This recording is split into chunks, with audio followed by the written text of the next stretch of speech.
Hello, this is me for the final deck profile for the next however long. Uh, yeah, I just decided, you know what, I'm building a load of decks currently. Like I want to say in the past like month and a half, I have built 4 decks. So it's a lot of fun. And yeah, let's get into it. So this one is a budget deck. This one is, if you're in Europe, probably about 80 to €100. If you're in America, it's probably going to cost you the price of a new Ford Focus. Um, but we we enjoy the card game. So this deck profile is on Fynn the Fangbearer, or this printing is specifically Vane Caridus Solidor. It's the Final Fantasy print. It's foil. It was quite nice. I saw someone pull it and I was like, oh, that art is really nice. I might build this deck. Realize how budget it was. I'm like, I'm going to build this deck. So it is a 1/3 mono green commander that costs 1 green and 1 colorless, or more if it keeps dying, which, spoiler alert, it will. And it has Death Touch and says whenever a creature you control with Death Touch deals combat damage to a player, that player gets 2 poison counters. And poison counters, you only need 10 on an opponent to win. So, you start swinging, and as long as 5 Death Touches connect while you have your commander out, that player is dead.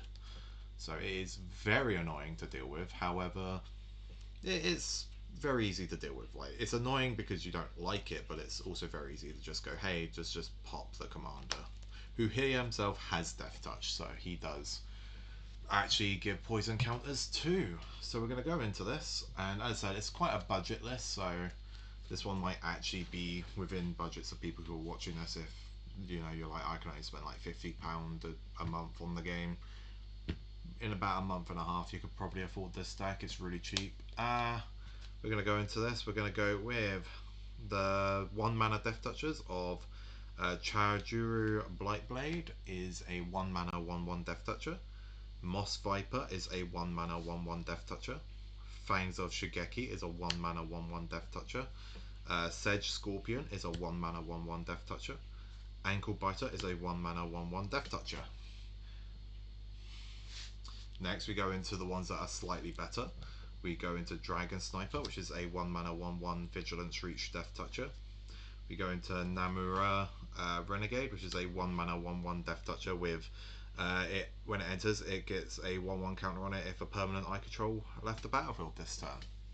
We then also go into Mirkwood Spider, which is a 1 mana 1/1 Death Toucher, which has whenever Mirkwood Spider attacks, target legendary creature you control also gains Death Touch until end of turn. It doesn't matter, it's just a 1 mana 1/1 Death Toucher.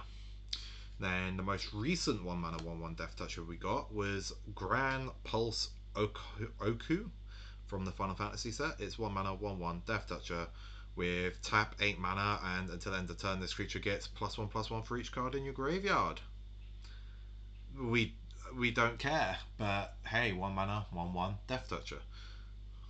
Then we go into the last of the 1 mana ones, which is Gnarlwood Dryad, which is a 1 mana 1/1 Death Toucher. But it does have Delirium, so if there's 4 or more card types in your graveyard, it also has +2/+2.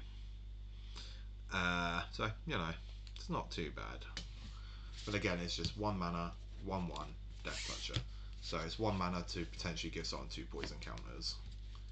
Very nice. Next we go into the 2 manas. We have Deadly Recluse, which is 2 mana Reach Death Toucher 1/2. We then have a Thorn Wield Archer, which is a Reach Death Toucher 2/1 for 2 mana. We then have a Ruins Recluse, which is a 2 mana 1/1 Reach Death Toucher that has pay 4 mana to put a 1/1 counter on it. We have the most the most recent Death Toucher that's in the deck, I'm pretty sure, is Blooming Stinger, because it just came out on Edge of Eternities. It is a 2/2 Death Toucher with when it attacks, give something else Death Touch. Next we have Heir of the Wilds, which is a 2 mana 2/2 Death Toucher with whenever it attacks, if you control a creature with power 4 or greater, this also gets +1/+1. Next we have Flesh Borrower, which is a 2/2 for 2 Death Toucher with when it attacks another target creature you control gets Death Touch.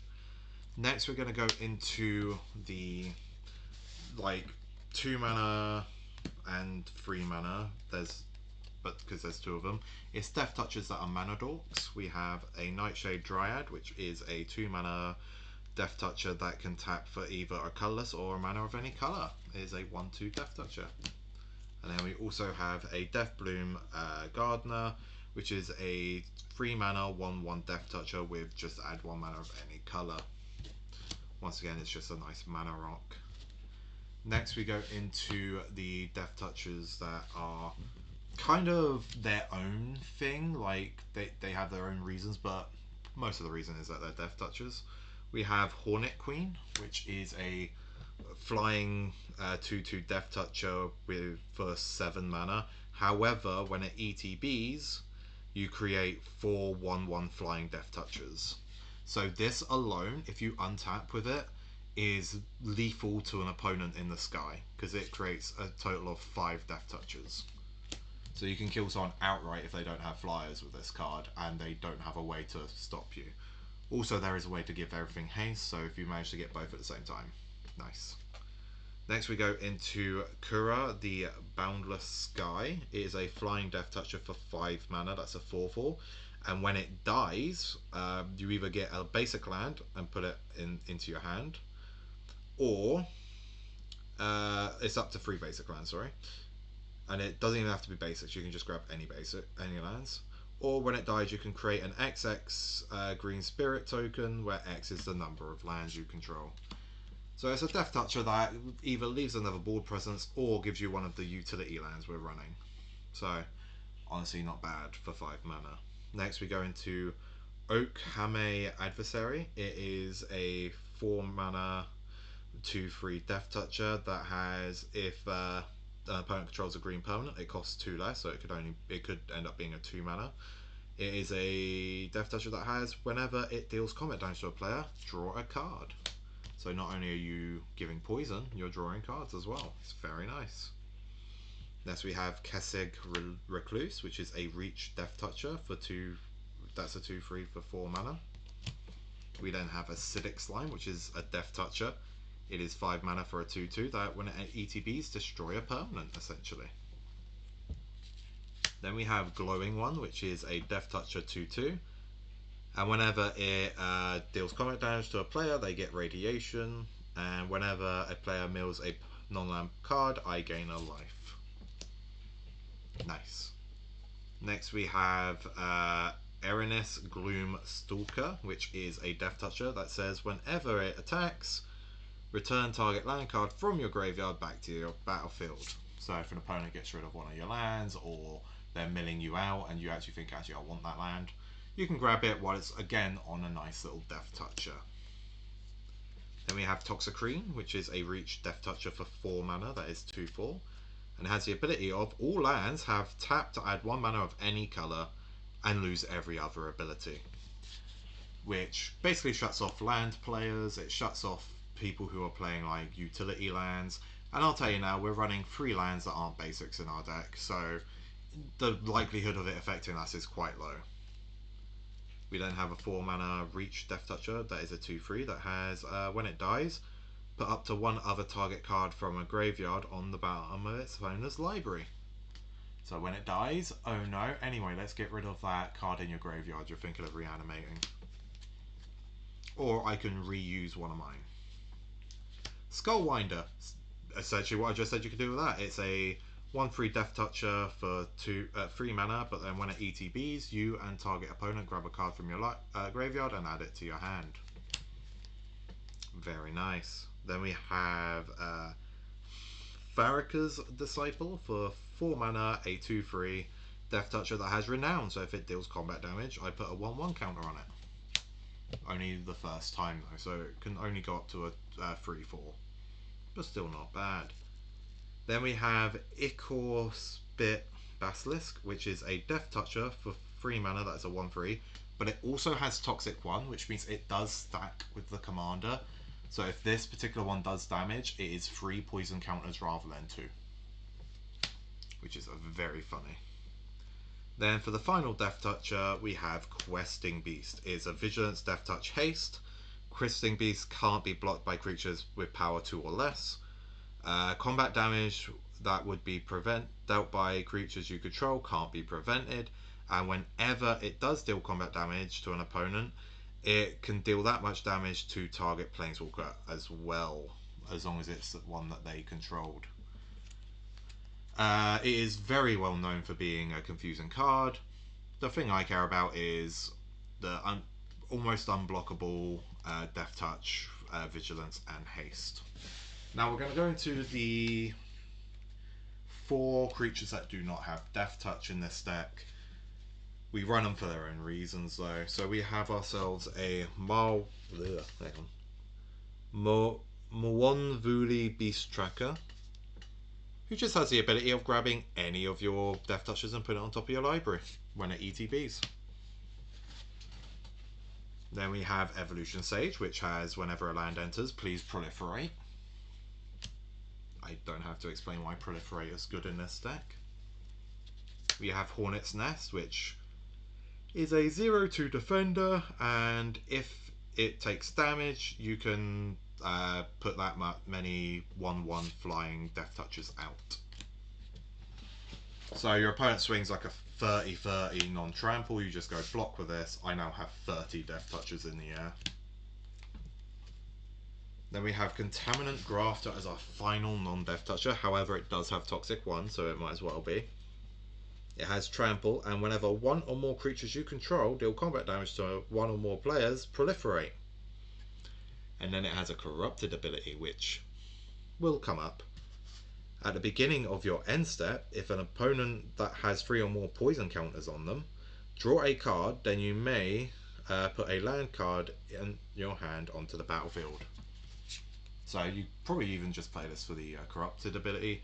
However, it is nice to have the Toxic as well, and it is nice to have the Trample and the Proliferate. Next we're going to go into the artifacts. We have obviously the Soul Ring and the Arcane Signet. We're also running a Emerald Medallion to make all of our Death Touches cheaper. So this next part is one of my favourite parts of this deck. The most broken thing you can do with Death Touch is give Death Touch is to give it First Strike. So we're running a Viridian Claw, which is a equipment that equips for 1 mana, but you have to pay 2 for it, and it gives a creature +1/+0 and First Strike. We then have a Sharpened Pitchfork, which equips for 1 mana, it costs 2 to cast, and gives it a human +1/+1, but all creatures that it's equipped to will have First Strike. We then have Bladed Pinions, that gives it flying and First Strike, probably the best one, which is why it costs a little bit more. It's 2 mana to cast it, but also 2 to equip. Next we have Hidden Blade, which can flash in. It's 2 mana to equip, 2 mana to cast. However, when it ETBs, you can attach it to target creature you control, and if it is an assassin, it gains Death Touch. Joke's on them, it already has Death Touch even if it was an assassin, because the entire deck is full of them. Next we have Ace's Baseball Bat, which is 2 mana to cast, 3 mana to equip, unless you're casting it, equipping it to your commando, at which point it costs 1. It gets +3/+0, and as long as a equipped creature is attacking, it has First Strike and must be blocked by a Dalek if able. So that last restriction doesn't really exist in most scenarios, because as fun as the Doctor Who set was, you don't see many Daleks around. We then play a Fire Shrieker, which is a 3 mana artifact that equips for 2 that gives Double Strike. Double Strike is essentially just First Strike, but better because if you do manage to hit both double strikes on your opponent, that's 4 poison, because it is 2 separate instances of it dealing combat damage. Then we have the last equipment, which is equipped creature has First Strike on a Moon Silver Spear. It's 4 mana to cast, 4 mana to equip. Reason it's so expensive though is because whenever it attacks, I put a 4/4 angel in token with flying onto the battlefield. So it just starts making a massive board. Sure, the angel doesn't have Death Touch or Toxic, but it will still do a lot of damage and protection. Next we have Power Matrix, which is not a equipment, but it has tap, target creature gets +1/+1 and gains flying, First Strike, and trample until end of turn. So basically you swing with like 3 death touches, your opponent blocks one of them, you go, right, well if you're going to block that one's now gaining first strike, your creature dies, mine doesn't. Very nice. Achroma's Memorial gives them haste, first strike, vigilance, trample, and protection from red and blue, red and black, and flying. So just basically turns all your death touches into just insane beings. Next we're going to go into the sorceries and instants. We have a Fristling Roots, which has, you can search your library for a basic land and add it to your hand. Or you can proliferate. We have Smell Fear. You can proliferate. Then target creature you control fights up to 1 creature you don't control. So it's removal because Death Touch, and it's proliferate. Then we have Unnatural Restoration. Return target permanent from your graveyard back to your hand. Then proliferate. We then have Plain Wide Celebration. You can choose between 4 modes and you can choose them more than once, but you have to choose 4 total. So you can create a 2/2 citizen. You can return target permanent card from your graveyard to your hand. You can proliferate, or you can gain 4 life. So for 7 mana, you proliferate 4 times, which on its own can be a game-winning spell. Next, we're going to go into all of the ramp. So let me just grab the rest of the cards of the ramp. So we have obviously Rampant Growth, we have a Free Visits, we have a Nature's Law, we have a Cultivate, we have a Kodama's Reach, and we have a Attempt with Discovery. Reason being is, even though it's a mono deck, you don't really need to do colour fixing. It's nice to have a lot of mana, because, as I said, your commander is going to be shot down so many times. So to have all of this mana to just sort of go, hey, he survives, I can just keep recasting him, is quite nice. Next we have the only sorcery I didn't know what to do with, is Wormquake. So it has Corrupted. So again, if your opponent has 3 or more poison counters. So you create a XX green Phyrexian Worm with Trample and Toxic 1, where X is the amount of mana spent to cast this spell. Then, for each opponent with 3 or more poison counters, you create another one of those tokens. So if all of your opponents are on at least 3 poison, which isn't difficult, you basically create 3/6/6 trample poison toxic 1. And then you can force flashback it for 10 mana to make them 10/10s as well. Very nice. Next we go into the instants. We have a bit more ramp in Harrow. That's it. There's not many instants in this entire deck. We will then play 1 Planeswalker, which is Nissa, who shakes the world. It doubles our green production, and if we do -8, we can just grab all of our forests, which, as I said, is 90% of our lands. So we just basically get all of our lands. And you can +1 it to put 3 1/1 counters on up to 1 target creature land you control. Untap it, it becomes a 0/0 with vigilance and haste. That's still a land. We're never doing that. I mean, we could just do it like on the end of turn to like get it up to the point where we do -8 it, but we mostly care about the static, and if we can get to the -8. Bear in mind, we can proliferate into the -8 too. We will then play a Killer Among Us, which is the only enchantment. I know, Among Us, her. It just has the ability of when it ETBs, you create a 1/1 white human, a 1/1 blue merfolk, and a 1/1 red goblin creature. Then secretly choose either human, merfolk, or goblin. Then at any point you may sacrifice this to reveal the chosen creature type, and if target attacking creature token is the chosen type, and you put 3 1/1 counters on it, and it gains Death Touch until end of turn. Now, the reason you do this is because you do that, and then you swing all 3 of them at 1 player. That 1 player goes, right, only one of those will have Death Touch. It's predetermined. Which one do I think you chose? And then they'll block each of them, all but one of them, or block only one of them that they think that they know, or they block all 3, which basically uses up blockers. And at any point, bear in mind, you never ever have to reveal it. So you can just go, okay, I'm not going to reveal. You could just block them all if you like. like it just basically cuts out your opponent's ideas. That's it for the non-lands. Now we'll go into the lands. So we have a Khan's Bastion to proliferate our poison counters we're giving people. We have a Rogue's Passage to give a Death Toucher unblockable. And we have a Myriad Landscape to ramp, while don't forget Evolution Sage says proliferate if you hit a land. Now we have 1, 2, 3, 4, 5, 6, 7, 8, 9, 10, 11, 12, 13, 14, 15, 16, 17, 18, 19, 20, 21, 22, 23, 24, 25, 26, 27, 28, 29, 30, 31, 32, 33, 34, 35 forests. Because again, it's a mono deck, it doesn't really matter. As long as you get your green mana, which you're guaranteed your green mana at that point. There's not really... That's what I'm saying, like, Tempter of Discovery gets you into one of these three potentially. Some of your other stuff gets you into these three specifically. But because of Nissa and the fact that the deck doesn't really care too much about other stuff that much, we just run a whole bunch of basics. Means that we're not really screwed over by Blood Moon. Or the new Blue Merfolk that does it.